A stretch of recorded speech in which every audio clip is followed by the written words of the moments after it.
You're watching News 3 Now, live at 4, moving forward. Good afternoon, everybody. Welcome to Live at 4. Brady is off today. Armand is filling in on this Thursday. Thanks for your help. Of course. And we begin today with breaking news. We now know the name of the man killed in last week's shooting in Pleasant Springs. The Dane County Medical Examiner says 23-year-old Kyle Thrasher of Janesville died following an incident the morning of Friday, March 7th. The Dane County Sheriff's Office is calling that incident a homicide. It happened just after midnight. A 911 caller reported a man was shot at a BP gas station on County Highway N. The victim died at the scene, and the sheriff's office says he and the suspected shooter knew each other. No one's been arrested yet. Detectives are still investigating. We also have some developing news. The Wisconsin Department of Justice says it's investigating an officer-involved death from earlier this month. It started in Iowa County the evening of March 2nd. Deputy Jeffrey Oakey tried to pull over a 28-year-old man, Bo Austin Johnson. Johnson allegedly did not stop, kicking off a chase. A state trooper, Brian Bauman, joined the chase, which ended in Dane County when Johnson crashed in the town of Blue Mounds. He died at the scene. The Department of Justice's Department of Criminal Investigation is leading this investigation. Let's get to your forecast now. The First Warn weather team started talking about tomorrow night's storm way last week. Blaze Keller joins us now with the latest. Blaze? That's right, and we continue to see that growing confidence that southwestern Wisconsin and southern Wisconsin will likely be dealing with, at the very least, strong straight-line winds starting later Friday night into the early morning hours on Saturday. And then we're going to continue those alert day conditions into Saturday, but just for those strong winds. We're not anticipating severe weather for the rest of your Saturday. So let's take a look at the latest Storm Prediction Center severe weather outlook. We find that slight and even enhanced risk across parts of southwestern Wisconsin. The yellow is the slight, the brown there is the enhanced risk. And as I mentioned, the greatest threats rather are going to be strong straight line winds upwards of 60 miles per hour. We find these black lines across southwestern parts of the state. What that means is conditions for those strong winds are just even better in that area. So we have a better chance of experiencing those strong winds versus, say, folks further north and east. But stay with News 3 Now. We will keep you updated throughout the entirety of your Friday night into early Saturday.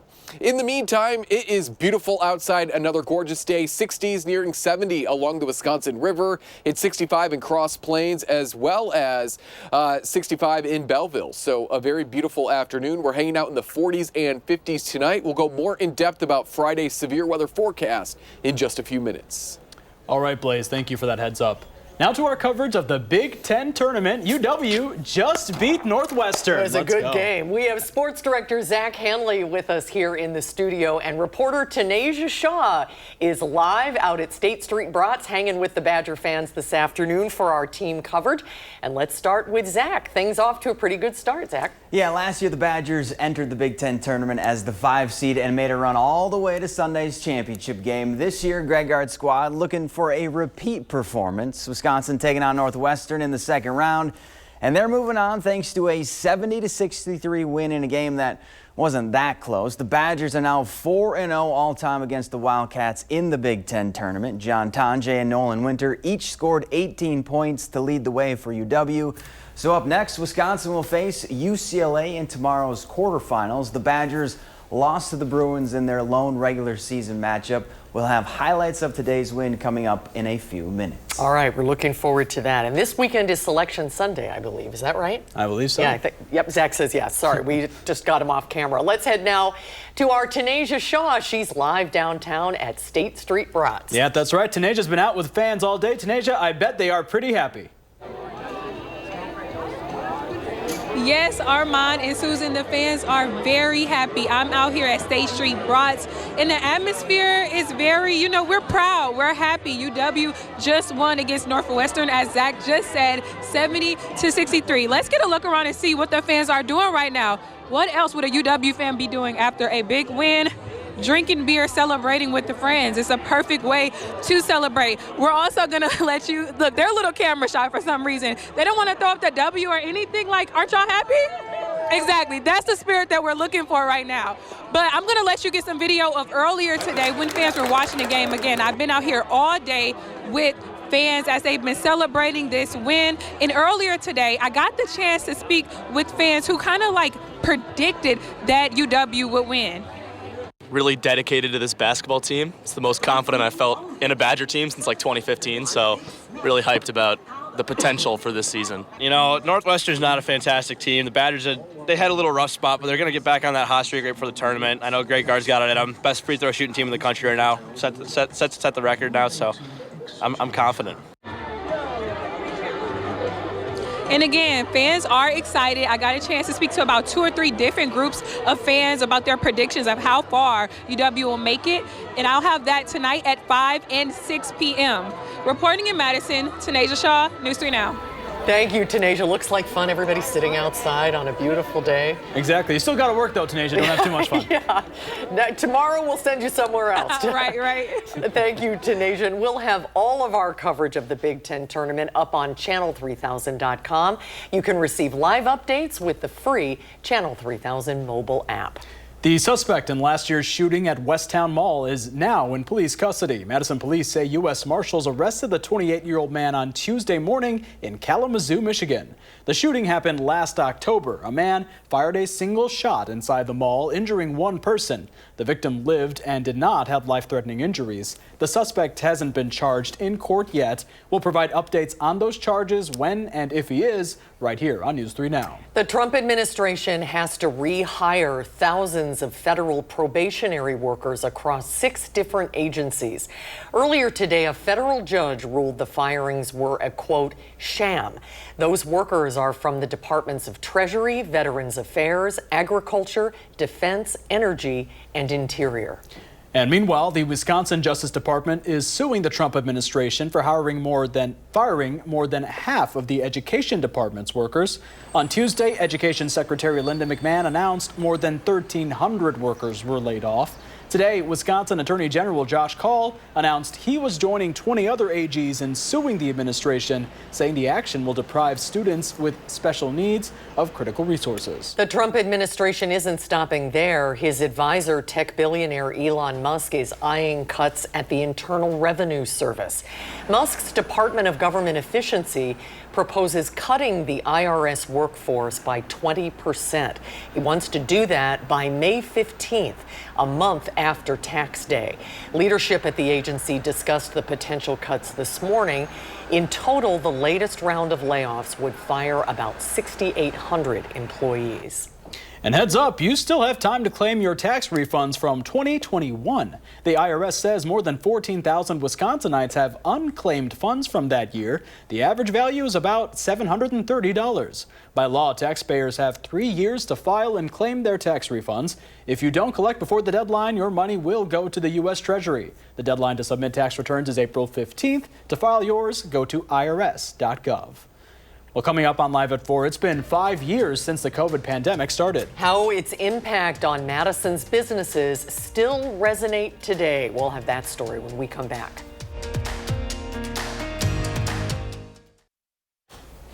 Well, it was roughly about this time 5 years ago that Governor Tony Evers ordered restaurants and businesses in Madison to close because of the pandemic. And today, our Ellie La Liberté is checking in with one of those restaurants. State Street is known as the center of Madison, but 5 years ago, it looked a little different when the pandemic came along, and some businesses are still trying to recover. How do you get back from something that happened that was that drastic? Joe Perkins owns Tutto with a Touch of Sass, formerly known as Tutto Pasta. In 5 years since COVID changed dining at his restaurant, he's still trying to get back to pre-pandemic sales. I don't think anybody's bounced back yet. We're still all working daily. It's a daily grind for small business owners, restaurant owners. It's been one of the hardest hit industries because of COVID. But Perkins says he's trying to look forward. Well, my goal would be to have it look like it did 5 years ago before COVID, because I don't think people realize how good we really had it before COVID when it came to small businesses. Yeah, and roughly 30 businesses had to close their doors during the pandemic right here downtown Madison. But for now, reporting in Madison, Ellie La Liberté, News 3 Now.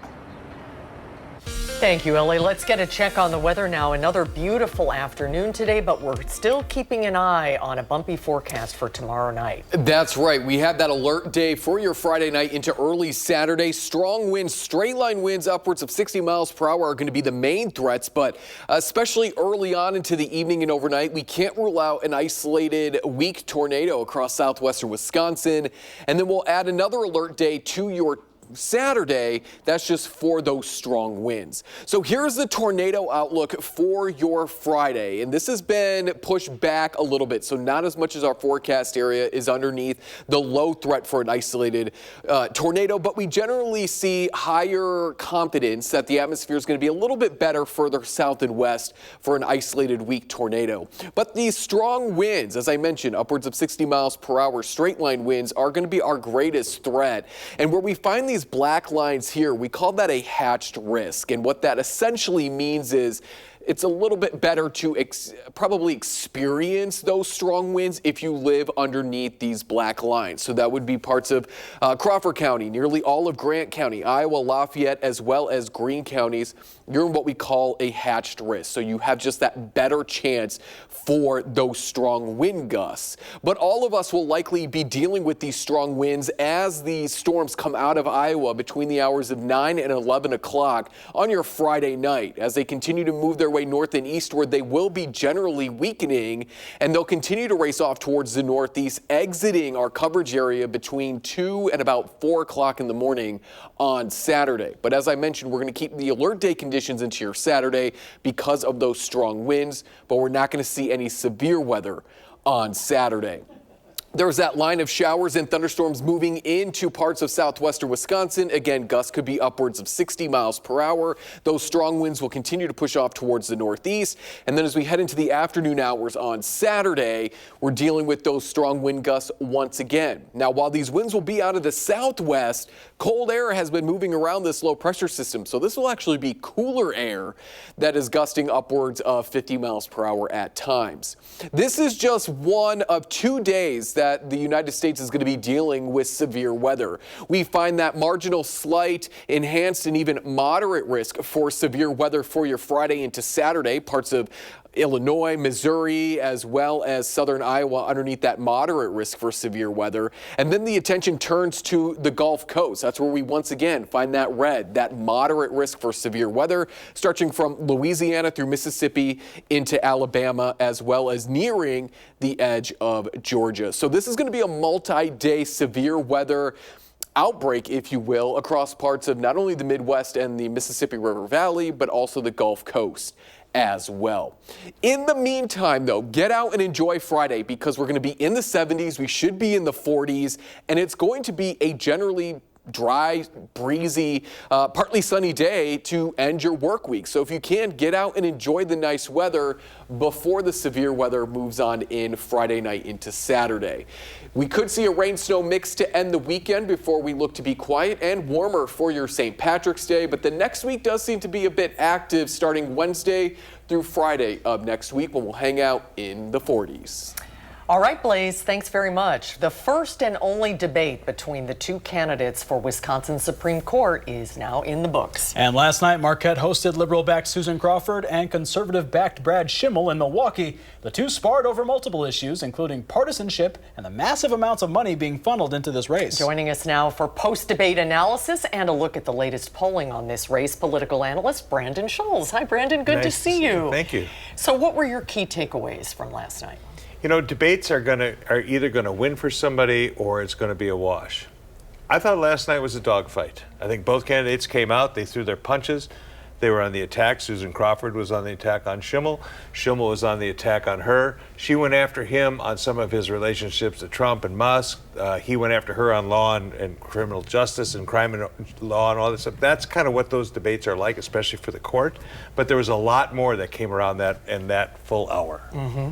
And yeah, those, one of the big sparring moments last night, they went back and forth on billionaires, donors kind of funding those nasty attack ads that are out there. Was that a big takeaway, you think? You know, it's hard to say because if you say George Soros is a big donor to Judge Crawford, a lot of people don't know who George Soros is. They might know a little bit more that Elon Musk is a big supporter of Brad Schimmel, at least his PACs are, and maybe Donald Trump has done some things too. So it depends on how high profile those names are to get people to react. But the fact is that both sides, the millionaires and billionaires of the Democrats and the Republicans, have all woken up and they're spending money in this race. If you remember back in 23, the big number was $55 million spent on that whole race. It was a national record. Today, we're at 60 million and we got 2 weeks to go. So the millionaires and billionaires have checked in. But there's lots of low donors too. These races are expensive, but this race has been nationalized. This is not just little old Wisconsin looking to see what's going to happen in its state Supreme Court. It's got a national perspective. Networks, all the political pundits, everybody's looking at this race because it really is all about power. And whoever wins this race will have power in the court for at least 2 years. And so you will, if you keep the majority that's there now, they will continue on in the rulings that they talked about last night. They talked about abortion, they talked about redistricting, there's Act 10, there's all sorts of things that the court will take up. So whoever has majority control, those 4 seats, they'll make the decision. The stakes are so high. A lot of people have said it's unfortunate there was only one opportunity to see this debate. A lot of people didn't have access to it or get that opportunity. And the polling shows it's neck and neck, right? Well, if you got a coin, pull it out because it truly is a coin toss. You have 2 candidates. Maybe Brad Schimmel's a little bit better known because of his time as AG. Both are judges, so they have their local, but statewide, it's hard to do this. And even with $60 million worth of advertising and campaign activity, we're finding in polling that people are saying they don't necessarily have enough information to make a decision. They haven't heard, they don't know. So it tells me that they're still tuned out. And this is not new for spring elections. You know, usually people are like, I don't know what's going on. But still, with $60 million, you think that some people start to get it. You've seen 2 polls, one that says that, people know them, but not great yet. And then another poll that came out said it's kind of a coin toss. So take that coin, it's a toss-up. But they got 2 weeks to go. And so in the next 2 weeks, they're going to have to identify, if they haven't already, who they've got to get to the polls. Now, we know the turnout's pretty low, so we hope everybody remembers to go vote on April 1st. But to win that race, both sides are going to have to really turn out their voters. So I think, at least on the Democrat side, this is an opportunity for a revenge vote against Donald Trump. For all the Democrats who felt bad about last November and that they lost, this is an opportunity to maybe go vote against Donald Trump. On the Republican side, the conservative side, Brad Schimmel, I think, needs to really pull those MAGA voters, as well as some Republicans, to the polls, because this is just not something, this is not an election people pay a lot of attention to, even though the stakes are great. And even beyond the Supreme Court race, you're going to have somebody who's now going to run the Department of Public Instruction in Wisconsin. Right, we didn't even get a chance to talk about that. And we don't know what's going to happen on the federal side, but if they move the entire education department out to the states, you're going to have a new superintendent. You may have a new superintendent out there. Brittany Kinzer is making a real run at this race against the incumbent Jill Underly. So, you know, from the top card and the undercard, we've got a lot going on here, especially all the things in the communities and referendums and things, but we're at a race that I think if we're here the day after the election, we're probably talking about $75, $80, $90 million on this race. Well, we hope you'll be here. And before then, too. Yeah. I wouldn't miss it. We'll see you again before Election Day and For sure. definitely after. Yes, thanks so much, Brandon. You bet. Thanks, Brandon. Nice Great to see you. We'll be right back. In the 608, we're kicking off St. Patrick's Day a little early. The Trinity Irish Dancers stopped by to visit our Josh Spreiter on News 3 Now this morning. Thank you for having us, Oh my Josh. gosh, you guys are so excited for such a fun weekend ahead. Yes. Oh my gosh, we look forward to this every year. They are busy, they are booked, and we're ready to celebrate St. Patrick's Day with the rest of Madison. I mean, this is your Super Bowl of the year this weekend. Yes, this is the big game. This is everything. And these dancers have been prepping since December specifically for this weekend. Wow, okay, so there's going to be plenty of opportunities for folks to be able to go out all across the Madison area. Yes. We are all over Madison.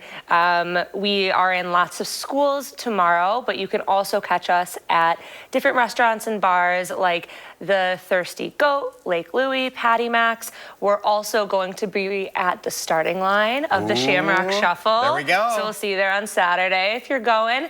And then we're also going to be, of course, in the parade on Sunday. So much to look forward to. All right, so they're obviously going to get to dancing because that's what they're here for. What are they going to be dancing to here? This is going to be a reel. So this is a soft shoe dance. They have their gillies on, which are similar to maybe like ballet or jazz shoes. Okay. So they're going to be doing a reel, and then in a little bit, you'll see some more dancing. All right, let's fire up the Awesome, music. thank We're going to you. step off. Thanks, Edie.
Fantastic. Oh, Josh didn't dance this year. I know. The only part I could do was this. That's about it. So Exactly. My calves hurt just watching that. Yeah. They're impressive. Very much Very exciting.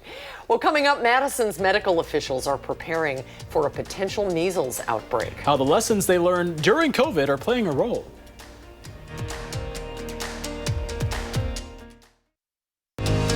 You're watching News 3 Now, live at 4, moving forward. Check it out. Are those the Badgers? No, they're basketball players over at James Madison Park enjoying the warm spring-like weather today. Oh, what a girl. Look at the ice, though, still on the lake. Oh, yeah. That's not going away soon. The weather words today, all eyes on alert day, Friday night.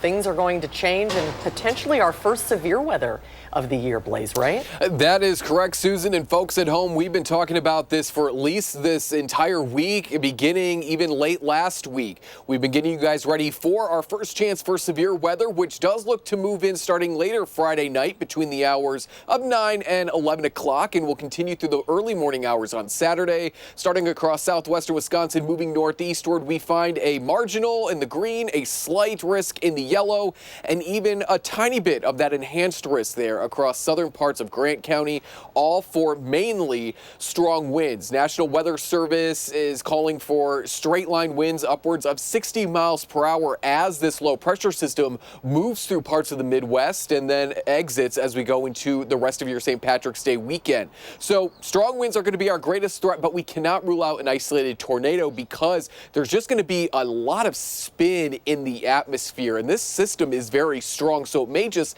have enough energy to essentially cause a tornado to form. And so we want to make sure that you guys are staying safe. Stay with News 3 Now throughout all of Friday and Friday night for the latest. Quickly here, 60s for temperatures. It is a gorgeous afternoon. Open up the windows, let in the fresh air. Some of us are nearing 70 right now. We'll go more in depth about Friday's severe weather threat in the full forecast. All right, Blaze, thank you. We're continuing to follow the Badger men's basketball team. They took on Northwestern today in the Big Ten tournament. That's right. Sports Director Zach Hanley live in studio, and Tanasia Shaw live with fans at State Street Brats. But let's start with Zach with some of the highlights of today's game. Zach?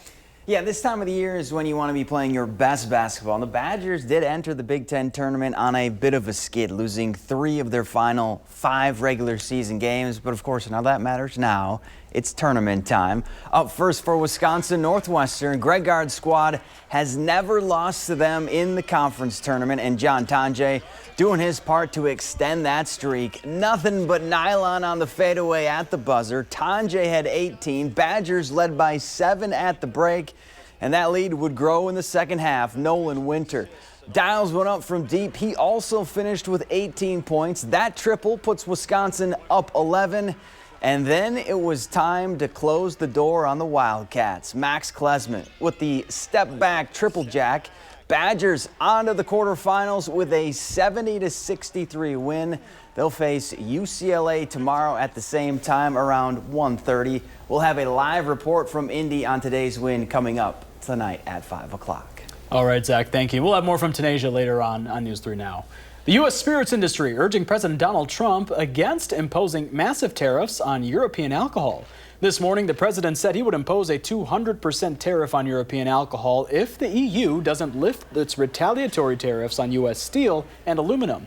This is part of the larger, rapidly escalating trade war with some of America's biggest trading partners, including Canada and Mexico. The worsening trade so far sinking Wall Street today. The Dow lost 537 points, NASDAQ lost 345, and the S&P 500 is down 78 points. Images show the before and after of a fire in Marquette County this morning. A viewer sent us this image, and we have more pictures from the Sheriff's Department. The sheriff says 2 vacation homes are completely lost after what began as a brush fire set them ablaze.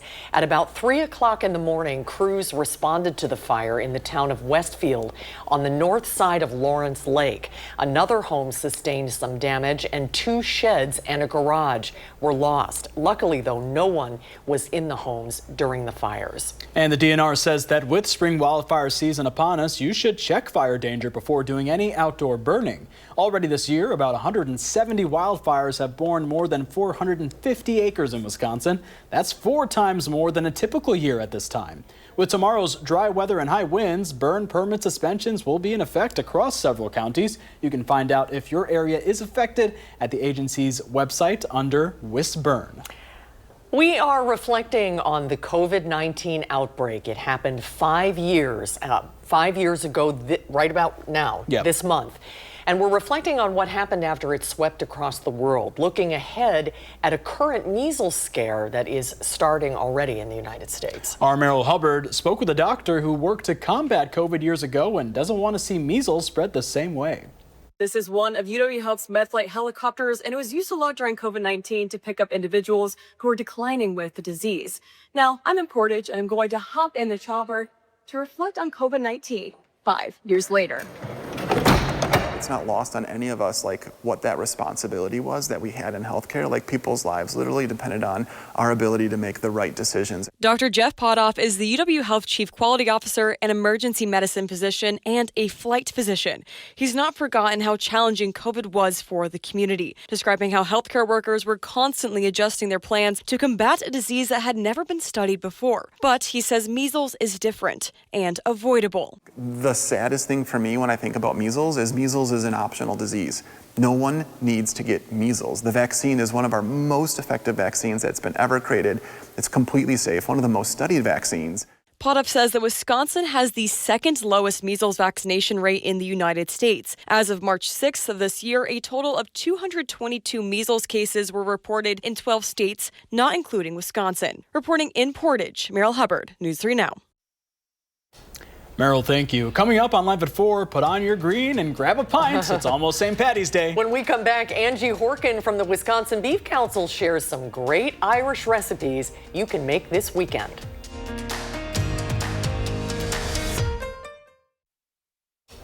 Well, as we mentioned earlier, St. Patrick's Day is coming up on Monday. Yeah, I can almost taste the corned beef. Well, earlier this week, Brady talked to Angie Horkin from the Wisconsin Beef Council about some creative ways to cook up some Irish classics. Well, if you're looking for a few Irish recipes for St. Patrick's Day, hey, you're in luck. Angie Horkin with the Wisconsin Beef Council has some great spins on corned beef. I do. Yeah. And so how do you do this? Okay, so St. Patrick's Day is like one of our favorite holidays because it's all about corned beef. So I've got 3 recipes, kind of 3 takes on a Reuben sandwich. But first, I just want to talk about shopping for corned beef. Yeah. It's kind of nice to have a refresher this time of year because maybe you just make a corned beef brisket once a year on St. Patty's Day. So when you head to the supermarket, you can find, this is what it looks like. It'll have a nice kind of label on it. But I always flip them over. It's always see-through so you can see your brisket. This is a flat, so it's very rectangular in shape. I like buying the flats so I can make it, have it as a meal, and hopefully have some planned overs, so save some for other recipes. And then you can have like 3 fun different things. Exactly. Yeah. So let's start on this side. We've got Reuben crescents. I think this would be fun too. It's something the kids can do too. The kids can make them like after school snack on St. Patty's Day, or I used deli corned beef, just sliced deli corned beef. You can make them for St. Patty's Day breakfast. So just your crescent roll tube makes 8, and then you layer on some Thousand Island dressing, the deli corned beef or leftover corned beef, Swiss cheese, and sauerkraut. This with maybe some eggs and a Bloody Mary. Sounds like a good pre-parade. Now you're talking. I love it. Yeah, and even a little more Thousand Island dressing as a dip. Perfect. Wontons. These look fun. Okay, yeah, so it makes 12 wontons, a couple cups of corned beef, and then all of your Reuben ingredients. So Swiss cheese, Thousand Island, and the sauerkraut. Mix all that together. You bake your wonton wraps about 6 minutes, kind of get them a little crunchy, then put that filling in them and bake them another 6 to 8 till they look kind of heated through 350 degree oven. So it doesn't take very long, but fun too. Yeah, this would be fun pre-parade too. Makes 12 little fun appetizers. You can put them in a little plastic bag and take them with you. You definitely can. For people who haven't worked with wontons, where do you find them in the grocery store, and are they hard to do or are they easy? They're pretty easy to do. In my supermarket, they're right in with the produce and some of the other Asian ingredients. They usually come in a pack of 50, so you can make a lot of wontons because this only makes a dozen. But they're pretty easy to work with. Keep them sealed up tight if you don't use them all at the same time. But yeah, you just kind of push them, spray your muffin cup pretty good, and then push them in there, form them, and pop them in the oven, and they are just beautiful, nice little kind of cupcake shaped. Yeah, easy peasy. And then this monster right there. Okay, so I did an Irish Hills Reuben burger. All of the Reuben toppings on top of a burger because I wanted to remember to talk about the best burger contest. It's still happening, right? It's still happening. So we're still taking nominations through March 21st. Okay. And then we'll announce the top 8 restaurants that get the most nominations from all of our Wisconsinites around April 1st.